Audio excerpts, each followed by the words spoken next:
Oi, gente. Hoje nós vamos conversar sobre impactos das tecnologias no setor de saúde, que é uma das áreas com grandes oportunidades no futuro. Para falar sobre o tema, conversaremos com o Sérgio Viegas, que é cientista da computação, e Alexandre Pinto Coelho, que é médico.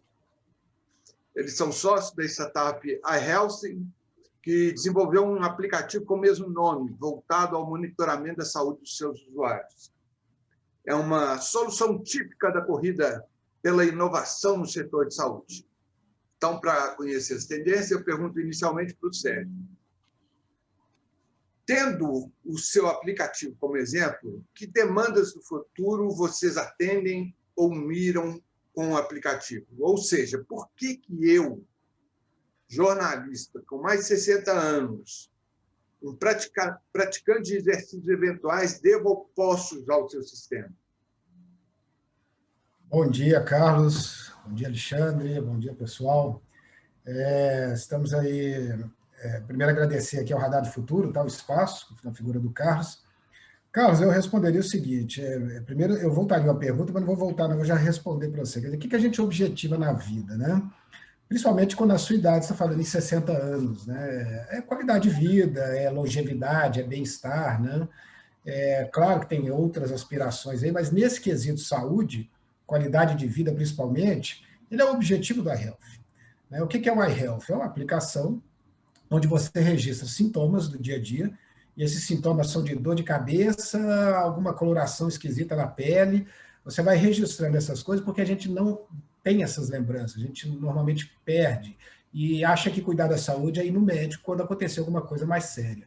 Aí, já às vezes é tarde. E, na verdade, a gente não tem domínio da própria saúde.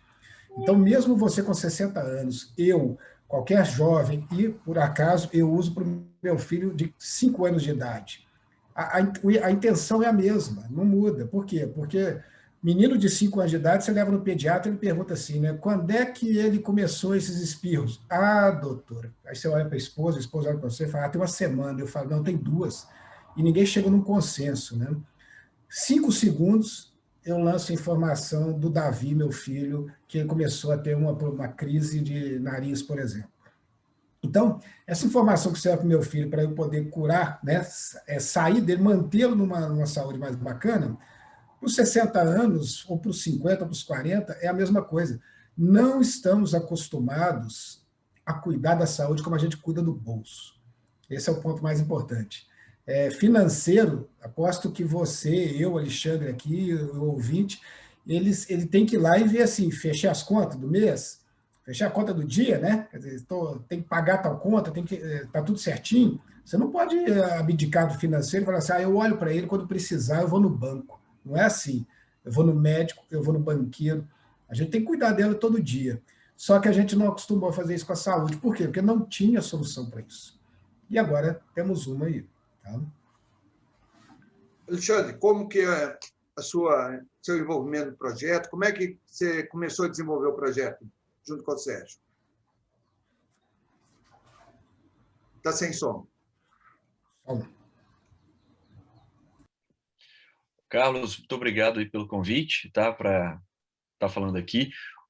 Eu, como médico, eu tenho vivido ao longo dos anos aí uma certa dificuldade em receber pacientes que têm uma lembrança um pouco prejudicada dos eventos aí ao longo do tempo que precede a consulta, né? Vários pacientes procuram, como o Sérgio falou, o médico apenas para uma eventualidade, alguma coisa que está incomodando, e nesse encontro com o médico, quando o paciente é perguntado sobre os últimos meses, anos, semanas, existe um viés de memória aí que ele seleciona e praticamente só consegue referir ali as coisas que realmente impactaram.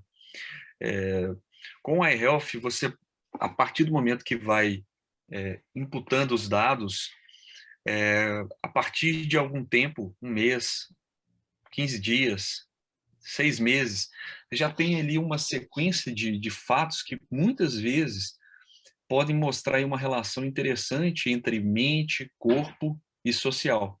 E isso acaba caindo um pouco na definição de saúde da Organização Mundial de Saúde, né? Que é o bem-estar biopsicossocial. Então, quando a gente começou a conversar, a nossa ideia era justamente essa, é criar um aplicativo para que o paciente, no caso, não paciente, porque em assistência à saúde hoje, a gente costuma colocar o paciente no centro do cuidado, né? Então, o nosso aplicativo, ele coloca a pessoa no centro do seu cuidado, democratizando o acesso dela ali aos seus próprios dados, que ela é dona dos seus próprios dados, né? E, a partir daí, ela pode compartilhar isso com o médico. Então, isso facilita não só a lembrança desses eventos, desses sintomas, das medicações, das consultas, das vacinas que essa pessoa tomou para si própria, como o compartilhamento com um profissional de saúde que ela achar necessário, tanto médico, psicólogo, nutricionista, fisioterapeuta, né? Qualquer desses profissionais pode ter acesso a essas informações que são valiosas. Elas são valiosas porque elas podem ser inseridas em momentos sequenciais e não apenas contar com a boa vontade e a memória do paciente no momento da consulta, que é um momento muito pontual, rápido, 15, 30 minutos apenas, né? E, às vezes, o médico tem ali uma infinidade de protocolos, de rituais para serem feitos, né? O exame e tal, e isso dificultaria o acesso a essas informações, né? Dessa forma, foi que eu imaginei o iHealth, que a gente começou. Pelo que eu entendi do sistema, como ele funciona, né, ele pressupõe que eu sou uma pessoa que tem cuidados com a saúde, eu tenho consciência de que é importante ter um monitoramento permanente da minha saúde, da minha qualidade de vida, não só da saúde médica, mas da qualidade de vida, o que envolve, inclusive, a questão psicológica, né? E que, no cotidiano, eu anoto coisas que estão relacionadas a essas questões. Ou seja, eu tive uma dor de cabeça permanente, persistente, eu fui ao médico, então eu registrei que eu fui ao médico, que ele me receitou isso, assim, assado, né, tais medicamentos, e que eu tomei durante tantos dias, passei, tive uma contraindicação ou não, né? Ou então eu acordei de bom humor hoje, né? Eu preciso fazer um relatório, eu tomo um remédio, por exemplo, um Venvance, eu preciso fazer um relatório para a minha psiquiatra dizendo como é que foi o desenvolvimento do dia a dia. Então, teria essa ferramenta para ir fazendo, né? Seria essa a lógica do sistema, né? Essa lógica, porque quando um sintoma que não é incapacitante, ele é muito frequente, muitas vezes as pessoas tendem a negligenciar, a ignorar, a se acostumar com aquilo ali. Se não é uma dor que exige analgésico frequente, ou é um sintoma que não prejudica o exercício do que a pessoa tem que fazer normalmente, ela vai passando por cima daquilo ali. E aí você pergunta assim, tem quanto tempo? Aí a pessoa fala assim, tem muito tempo. Não, mas muito tempo é quanto tempo exatamente? Ah, não sei, mas tem Como muito tempo. foram os sintomas, né? Então, ia perguntar como foram os sintomas, a pessoa não tem ideia também, né? Sim, eu acho que eu tive uma dor assim, como já tem um tempo até a consulta, a pessoa não tem ideia exata de como é que foi, ela não sabe descrever o que ela sentiu, né? Acontece. Um exemplo disso é uma piadinha que a gente recebe aí, esses memes de WhatsApp, né? Você vira para a pessoa e fala assim, você tem alguma doença, algum problema de saúde? Fala assim, não, tem não. Ah, sim. Usa alguma medicação? Ah, sim, uso. Eu uso losartano, metformina, rosuvastatina, AS, tal. Então, é porque a pessoa, às vezes, ela ignora algumas coisas, acha normal e não vê a importância disso para o profissional de saúde, né? Então, as pessoas falam assim, não, há cerca de 3 anos atrás, minha pressão estava alta e eu comecei a usar tal medicação.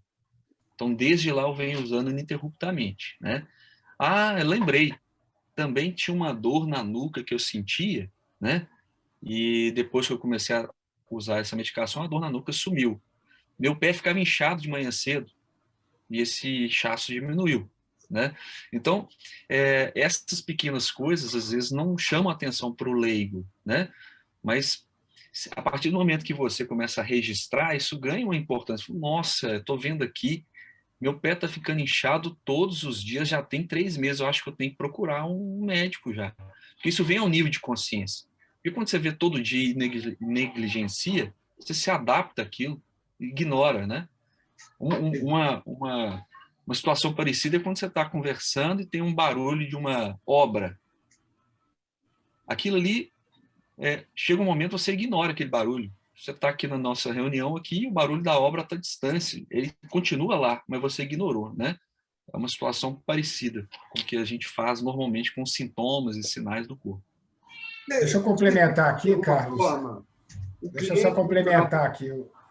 Sim. Posso complementar aqui, porque a gente está tocando muito no lado físico, né? Quando pega para o lado mental, que você comentou, psicológico, a dinâmica é um pouquinho diferente, que no físico é registros dos sintomas. No mental, você tem o positivo e o negativo. Então, assim, é prato cheio para psicólogo e para a gente mesmo se conhecer. À medida que você, como você comentou, você acorda de manhã, pô, estou hiperanimado. Hiperanimado é normal, vou entrar no iHealth. A gente se policiando, e não, coloca aqui, ó, 5 segundos, estou muito feliz, bacana. E vai registrando isso uma vez por dia, 2 vezes por dia, quanto quiser. Quando você chega no final do mês, você pensa assim, como é que está meu score mental? Então, a iHealth trabalha com gamificação, buscando esses scores, tanto mental, físico e social. Então, o mental está lá, menos 40.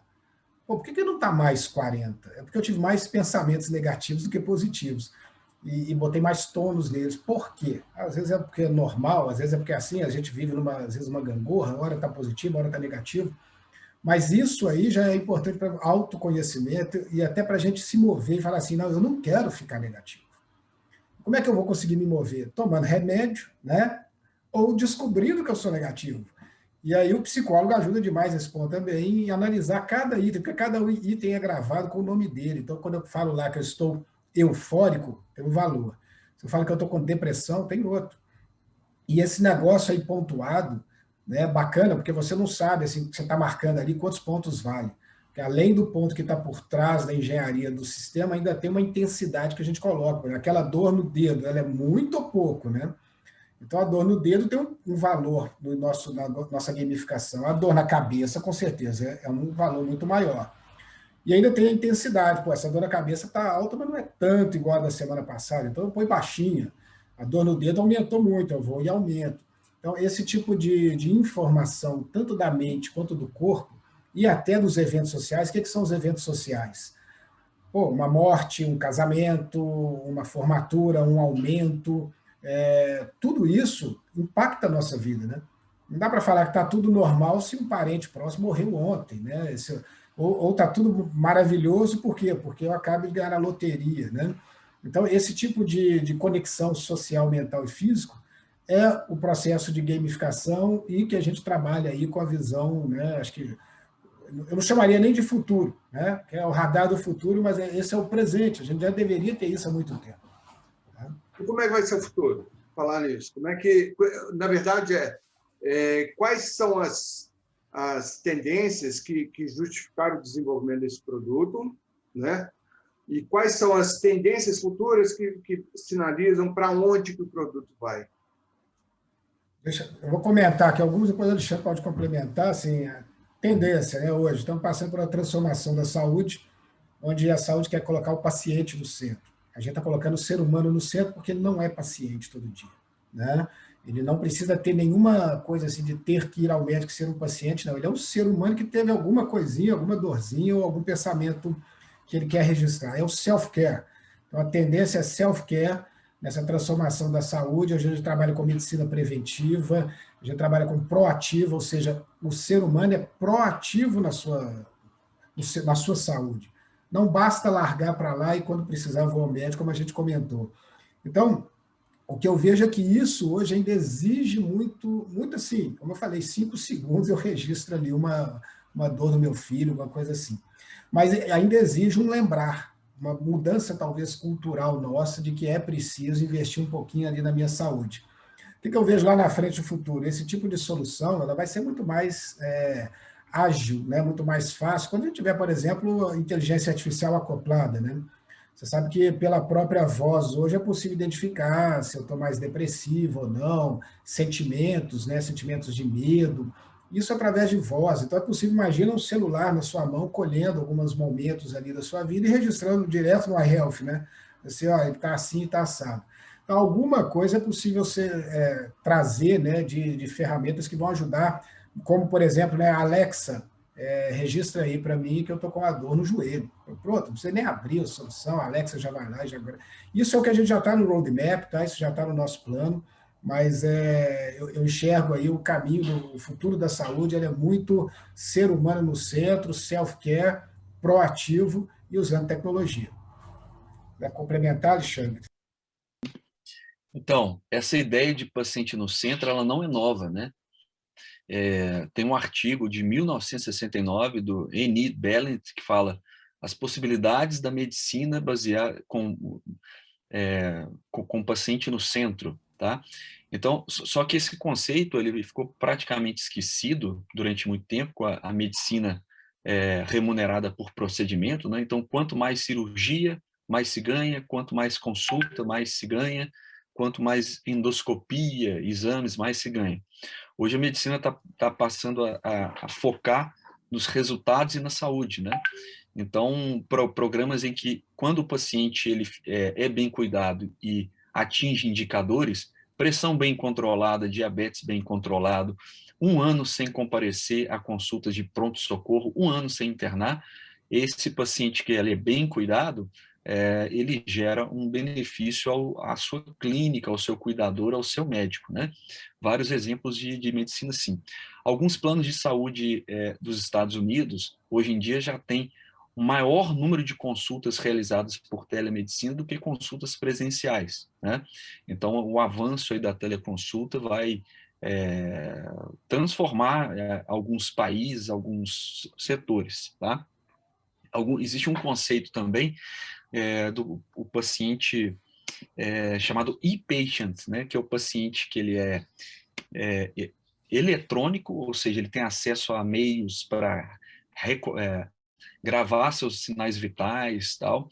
O paciente equipado, engajado, especialista e empoderado. Ou seja, o paciente passando a ser protagonista da própria saúde, né? Interagindo com o médico, interagindo com os profissionais de saúde, conhecedor da sua situação, dos seus sintomas, que vai atrás, né, do que está acontecendo com ele, e também o que a gente chama hoje em dia de medicina dos 5 Ps, né?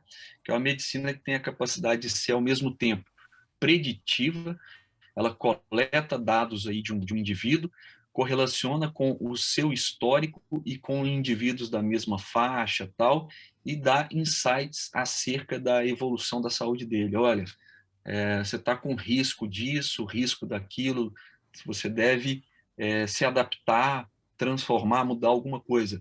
Medicina preventiva, né? Então, a gente lembrar que não deve ir ao médico fazer consulta apenas quando está passando mal, quando tem algum problema, a gente tem que fazer check-up.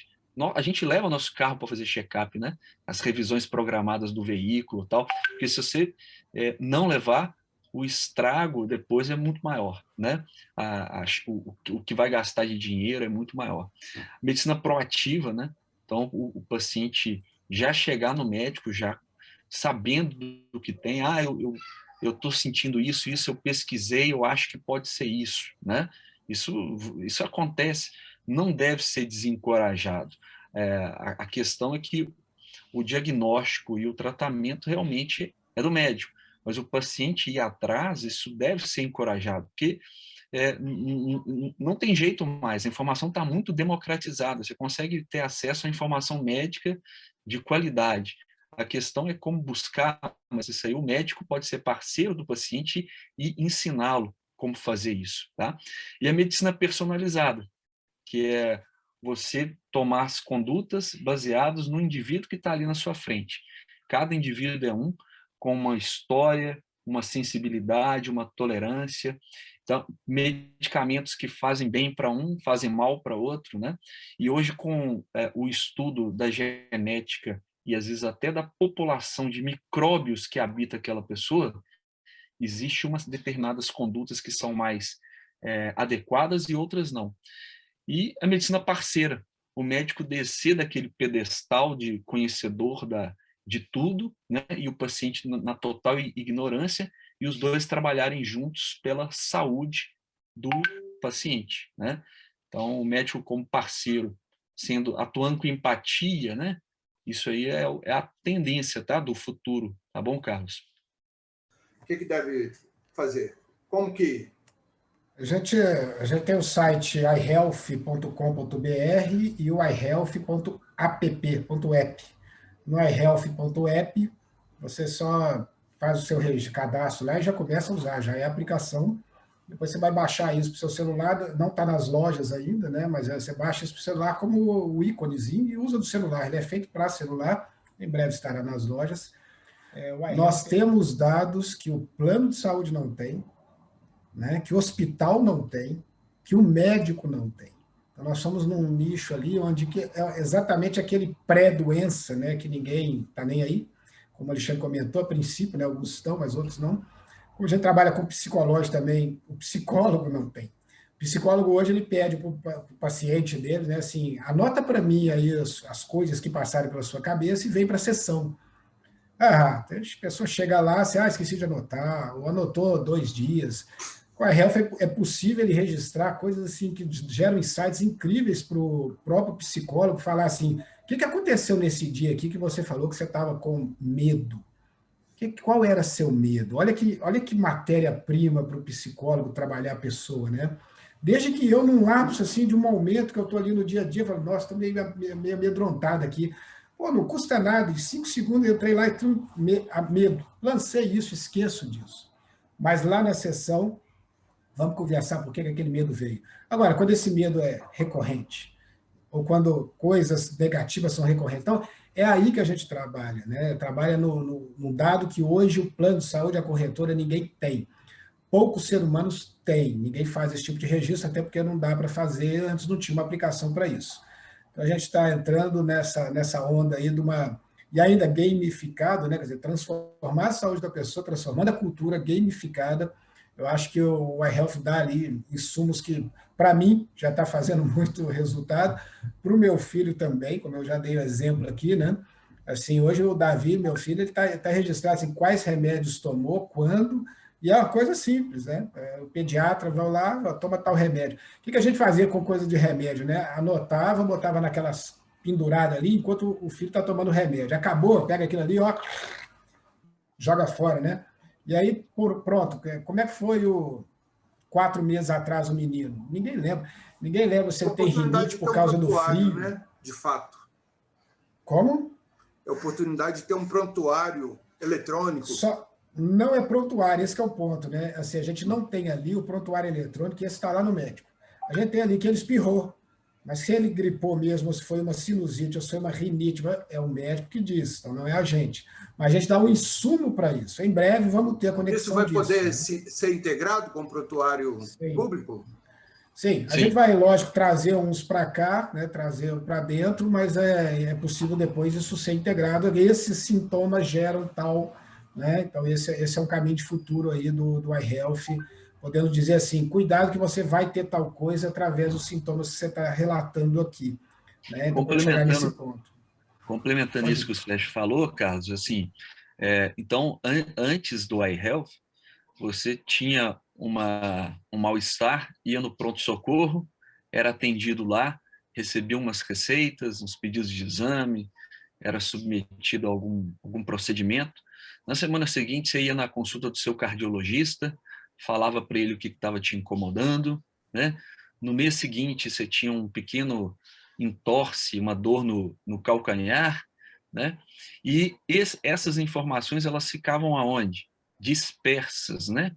Todas em algum local algum guardião dessas informações, né? Ou o prontuário do médico, ou o prontuário do hospital, ou o prontuário da clínica, né? E elas ficavam fragmentadas, longe de onde elas deveriam realmente estar, né? Porque quem é o dono dessas informações é a pessoa, né? Que quando ela está num serviço de saúde, ela é chamada de paciente. Então, essa pessoa, hoje, ela pode juntar o seu histórico na sua mão a qualquer momento e compartilhar com quem ela quiser. Então, o valor e a importância disso, a gente está começando a ver agora com a iHealth. Tá? Complementando aqui, ó, complementando essa... Isso tende a... Vou só complementar essa fala aqui, ô, Carlos, porque é o seguinte, eu mudei de plano de saúde. E quando eu mudei de plano de saúde, eu tive, né, logicamente, você muda de médicos, né, porque os médicos às vezes não estão no mesmo plano. E nisso, meu médico, que era meu oculista, que tinha meus registros, ficou, e eu tenho que ir num outro. Meu médico, que era o cardiologista, agora eu tenho que ir num outro. E é isso, assim, nossos dados ficam lá com o plano de saúde, que já não sou mais o pagante, né? E a gente perde até esse contato. Apesar de ser meu, né, de direito, né, meu dado, eu posso vir a requerer, mas é uma trabalheira, assim, não, hoje meus dados estão no iHealth, e é meu, sempre será meu. Tá? Desculpa, pode complementar. Não, na verdade, eu estava querendo saber até que ponto que os médicos vão sendo obrigados também a evoluir no procedimento. Porque, na verdade, você vai no médico, eventualmente, ele anota lá, ele não vai te ver, ele sabe que não vai te ver mais, né? E você não vai vê-lo também, mas você não tem as anotações que ele fez.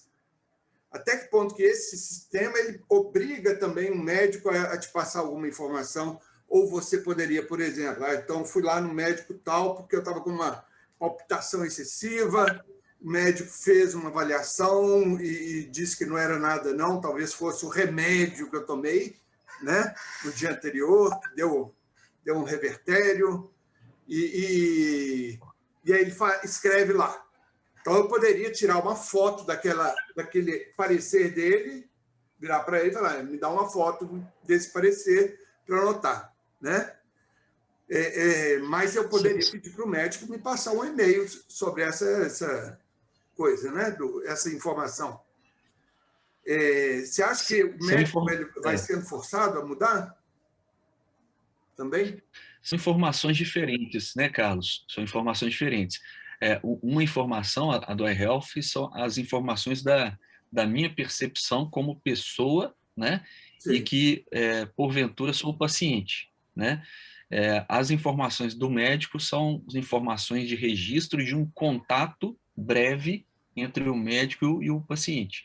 Obviamente que eu posso requerer qualquer instituição de saúde uma cópia de prontuário, tá? A questão que o Sérgio falou, justamente a praticidade disso e a necessidade também, né? E como eu vou usar isso daí. O iHealth é diferente. Você vai colocando essas informações que a gente já citou, né, de forma sequencial e histórica, e você pode fornecer isso daí. São grupos de informações diferentes, né? Uma é a ótica do paciente, e a outra a ótica da pessoa, né? Que porventura vira paciente. E a outra é a ótica do profissional de saúde, né? São basicamente essa diferença aí. Mas você anotaria no seu celular, eu fui ao médico, ele disse que não é nada não, que pode ter sido uma interação, né? Não, Carlos, não. Não é anotado assim, né? Lógico que nós vamos ter o módulo médico daqui a pouquinho, tá? Está em trabalho, né? E que, na verdade, vai dizer um pouco do prontuário ali, não é todas as anotações que o médico faz, é dele, é particular dele, enquanto médico, né, tendo anotações sigilosas dele ali, assim como o psicólogo tem anotações que são dele, não é para, né, passar, às vezes, para o paciente. Às vezes o paciente não pode nem ver o que o médico escreveu, né? Dependendo do que ele escreve ali, é uma coisa que ele está anotando para ele e poderia assustar o paciente, por exemplo, tá? Então, o prontuário é do médico, a gente não entra nessa praia, né? O Electronic Medical Records é dele lá, mas a gente vai ter conexões em que, assim, apesar daqueles sintomas ali, o médico vem e fala assim, o médico vai acompanhar esses sintomas e vai falar assim, isso aqui era uma gripe, Legal. Então, aí a gente tem um certo diagnóstico, o médico vai pontuar ali, que passa a ser dele e do paciente nessa conexão. Tá? Mas esses são os caminhos que vão direcionar ainda. Por enquanto, a gente está na visão centrada na pessoa, né? Somente nesse ponto. Que já tem um ganho incrível e que sem ela, tudo que a gente falou aqui é impossível, se não tiver esses dados. Tá?